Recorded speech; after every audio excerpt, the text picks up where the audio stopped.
অনেকে বিক্রি হয়ে যায়। কিছু কিছু নেতা আছে যাদের গদ্দার রাশি এবং মির্জাফর লগ্নে জন্ম। বুঝতে পারেন তো কার কথা বলছি? তাদেরকে দেখে বাংলার মানুষ চিন্তিত হয়ে পড়ে যে বাবা, কাদের হাত ধরে আমরা রাজনীতি দেখছি, কাদের সময় আমরা রাজনীতি করছি, কারা আমাদের রাজ্যটাকে লিডার হিসেবে এগিয়ে নিয়ে যাচ্ছে।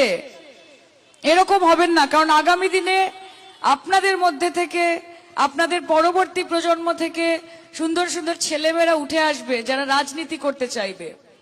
তারা যেন এটা মনে না করে যে মির্জাফরগিরি করে বা গদ্দারি করে বা বেইমানি করে জীবনে কোথাও পৌঁছানো যায়।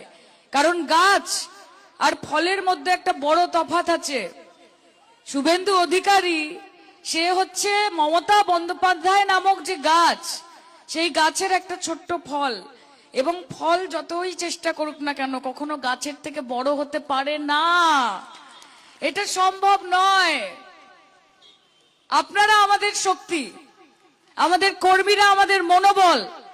লড়াইয়ের মাঠে যতক্ষণ আপনারা দাঁড়িয়ে থাকবেন, চোখে চোখ রেখে, কাঁধে কাঁধ রেখে, মাথা উঁচু করে লড়াই করার ক্ষমতা তৃণমূল কংগ্রেসের ছিল, তৃণমূল কংগ্রেসের আছে, আগামী দিনেও তৃণমূল কংগ্রেস